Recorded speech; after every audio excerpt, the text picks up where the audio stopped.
The City of Fremantle set up the Design Advisory Committee last year in an attempt to seek useful peer review from people who have some experience in offering evaluation about projects. They were keen to ensure that there were at least 2 people on the panel who are from the City of Fremantle, that is, knew about the city, and others who had experience in the broad range of design advice. The panel's made up of 5 people. Geoffrey London, who has experience working in the City of Victoria Park on a design advisory committee. Dominic Snellgrove, who is a director of the architectural practice based in Perth, Cameron, Chisholm and Nicol, which is a national architectural practice. And Dominic brings very good experience from other parts of the world, Germany and the UK, and more recently Sydney.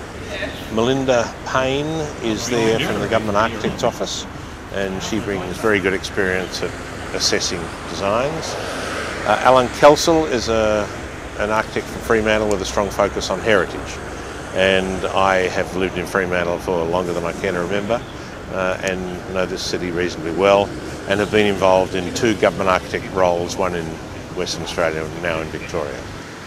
Our hope is that by having a design advisory committee, there can be a message that says we really welcome development, but we want it to be very good development. We want it to be well-designed development that feeds effectively into the public realm.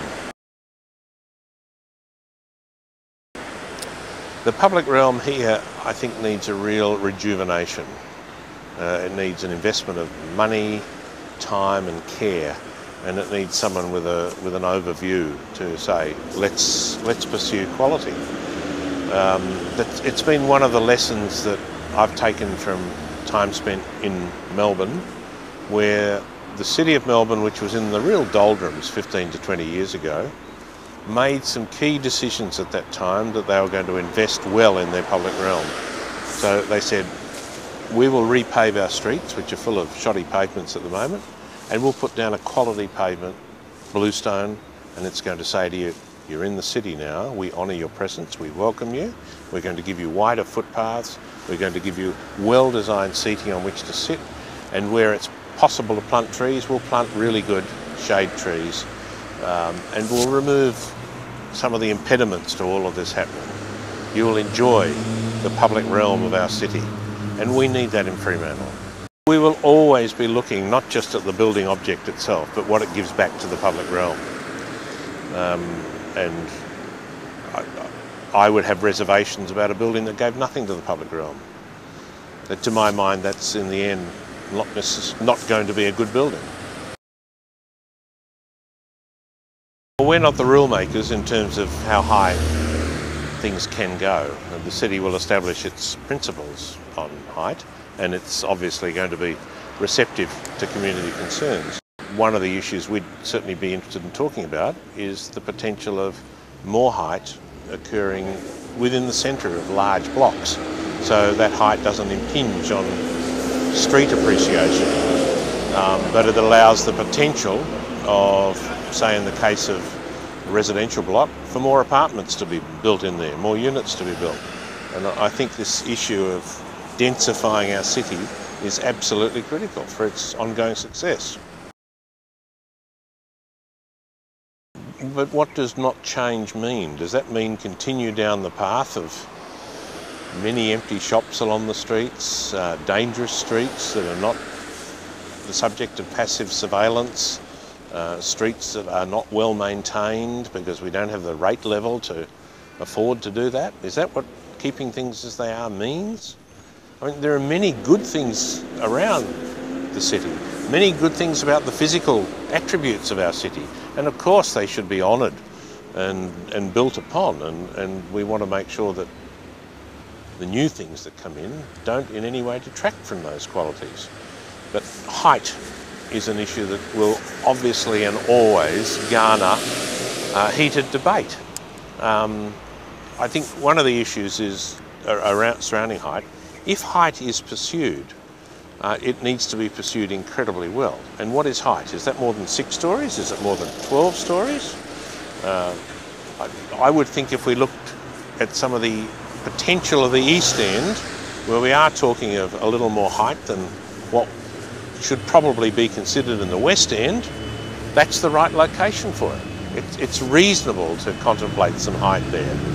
And the kind of height that the city is suggesting is a possible height to be pursued there is not high rise, it's not great height, but it needs to be done well. Yeah, affordable housing is a complex issue.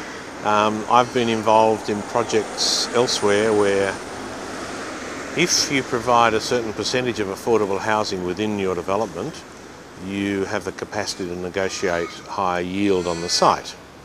Now, in a setting like this, that might mean height becomes the tool which is used to encourage affordable housing units. What the appetite for that is within the city, I'm not sure yet, both from the council and from the community. But again, if we're to attempt to get any kind of useful mix in this place, which has always, in my view, been part of its richness, we need to make that a very serious consideration in developments.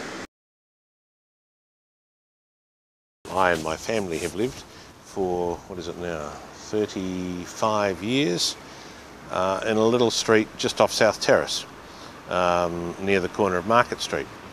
And I've seen that strip change considerably over that time. When we first moved in, it was like a village. You could buy anything you wanted off that little strip. You didn't have to move outside 100 metres. There was a fishmonger, there were 3 butchers, there was a very good Italian deli, there were greengrocers, and a couple of cafes. A travel agent, a bootmaker. It was all there and available and well patronised. Everything is gone now except for cafes. And how many cafes do we need? Well, I would like to see a lot more people living here. I'd like there to be active streets that remain safe at night and that people can walk on. Well, when I first moved here, there was a fantastic film culture that operated in the place.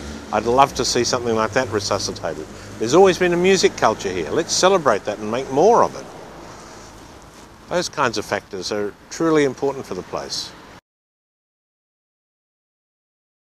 Apart from the fact that this is a city with extraordinary potential, and we've all got to make sure that it's able to be realised as well as possible.